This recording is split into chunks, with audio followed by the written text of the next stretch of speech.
Hey guys, Adam, the Roof Strategist here. Today we're going to talk about how to sell when you suck at selling.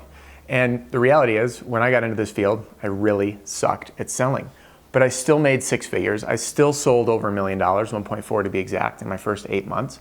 And after that, have helped produce tens of millions of dollars in sales through my coaching, through working with people. And I've helped even the weakest salespeople make a ton of money. And I want to go through a few things with you on how to do that. First and foremost, we've all had this experience. You walk into the house and a homeowner offers you a glass of water. What's our instinct? Our instinct is to say no thank you because we think it's polite. But I want you to rethink this, and I know this might sound subtle, but when you say yes, what happened in your relationship and in your customer's mind is they just gave you a gift and you received it. And all of a sudden, there's a different level of rapport that happens. Now, when I sit down and I'm drinking my glass of water that they offered, I say, you know what, that'd be great. It's been hot outside. We all know it's brutal hot when you're outside. They now feel like they just served a friend, right? Because just the general service guy that comes in the house, they're all trying to be polite. But the minute that they serve me this water and we're sitting to talk, all of a sudden the dynamic changes. And it may be subtle, but I want you to say yes. I even said yes, by the way, consult your boss on this one. I had a guy that wouldn't do business with me until I drank a beer with him. And I said, what the hell? I can have one beer with this guy. I actually earned the business and it was a great job. So first and foremost, step one, say yes to if they offer you something. If they offer you a snack, say, you know what? That's really kind of you. I'd love that, thank you. And just be grateful and take it. Another little thing is once you leave, they're gonna think about you when they clean up. And goes a long way. All right, so that's out of the way. Second thing, when you suck at selling, what's most important? Communication and how you make people feel. I want to tell you the one line I used that helped me transition to closing a ton of business. And you're going to be shocked about it, but it works. Here's how it goes. Mr. and Mrs. Homeowner, I want to explain this process to you and how it works. The reality is you can choose anyone you want to do your roof because it doesn't matter who you choose with. Ultimately, you're going to pay your deductible. No more, no less. That's it, all right? So let me tell you what's important for you to consider when choosing someone to do your roof.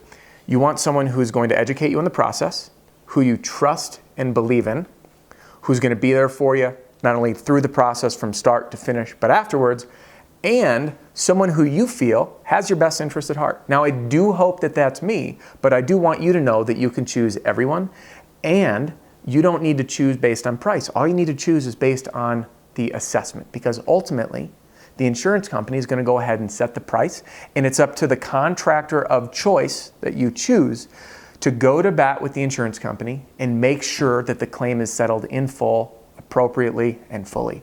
And that's what my team's here to do for you. So you'll notice that I said that they can choose anyone they want. And the reality is they can.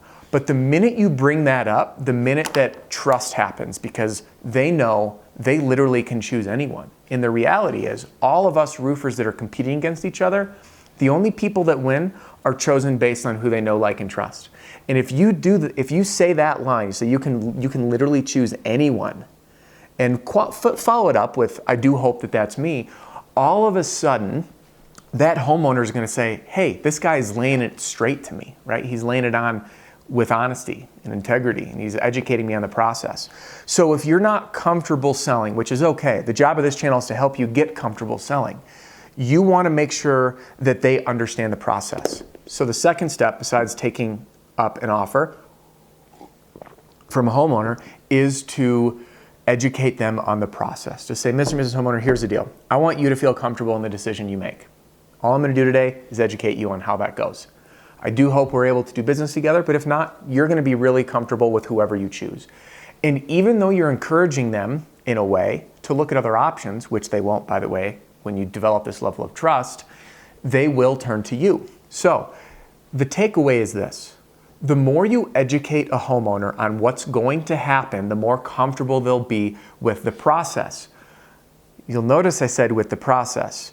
When you're the one educating this, the more comfortable they are with the process, hand in hand, means the more comfortable they'll be choosing you. So when I sat down with homeowners, I never even asked for the close. Now I do, and I train people to, but I still made a ton of sales because of the rapport that I built. So if you sit down and you say, let me set the stage, you can choose anyone. Boom, now their guard's down, right? They don't feel like they're being sold. Then you say, here's what you can expect to happen. And I always ask, have you filed a claim on your home before? Most of them are going to say no, or maybe they went through a hailstorm way back when. they don't remember it, say, all right, here's what's going to happen. You're going to file a claim if you haven't already. The adjuster is going to come out. Chances are, when they assess your damage, they're not going to do it right the first time. It's not out of negligence. They're not bad people. These guys are doing a lot of homes right now and things get missed. So my job is to review what they do, make sure that everything's written for properly, which by the way is not a discussion on price. And if any roofer here that you've spoken to or will speak to tells you it's about price, that's a giant red flag that you need to run away. And that right there is a huge competitive advantage you have in your sales. So Mr. and Mrs. Homeowner, I'm going to go through that paperwork and we'll assess the property. I literally plug in my numbers into Xactimate, again, education, which is the industry software for estimating these things. And all I literally do is type in X number of feet of this and X number of feet of that, and it's going to populate the price. I'm not concerned about the price. That will get handled through the software. I just want to make sure it's handled properly. Then what we'll do is we're going to sit down, you're going to pick your roofing shingles, we'll walk outside, you can look at your neighbor's roof, we'll talk to you about the different options, you pick your shingle and the color, my team's going to show up, we're going to get this done probably in a day, maybe two. Afterwards, we're going to walk through everything, make sure you're satisfied, and you'll leave with a warranty for X number of years, however many years your warranty is. How's that sound? And they say, oh, it sounds great. Chances are no one else has walked through that because everyone's pushing the agreement. Oh, no, you don't have to worry about price. All you got to do is sign here on this thing. It's a contingency agreement. I'll go to bat for you. And then, all you do is your deductible. Maybe I can eat the deductible. But then people get fearful because they don't know what to expect. So the minute you scratch every itch in their mind and they are crystal clear about what this process looks like, they're like, hey, I know what's happening. This guy's got me covered. And you don't even have to be good at selling. Now, if you do want to take it to the next level, which I encourage you to get comfortable, to flex your sales muscle, so to speak, take a look at my video on how to use the contingency as a sales tool. I'm sitting in this exact seat, by the way, at the kitchen table, which is where sales happen.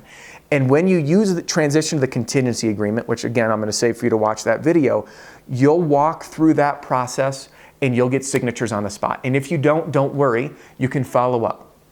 I have a follow-up process that I have aced because I sucked at sales, so I had to follow up. And all that is included, by the way, in my Roofing Sales Accelerator Marketing Pack.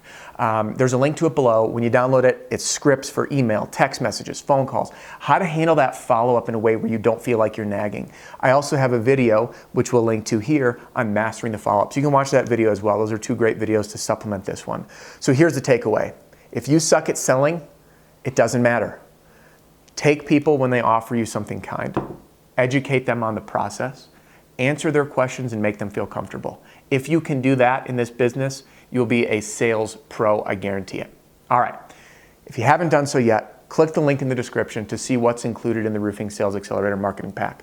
You'll instantly get access to download all that material, plus a playlist of to support every single thing that's in there. So you can watch it, you'll know exactly what to do. All you got to do is enter your information, click print. If you haven't done it yet, please subscribe to the channel. I rely on people like you to inspire these videos, and they're all inspired by my followers, my fans, and subscribers like you. Click like, drop some comments below. You'll notice I respond to damn near every single one. I want to hear what you have to say, so drop those comments. Thanks for being a part of this channel. We'll see you on the next one.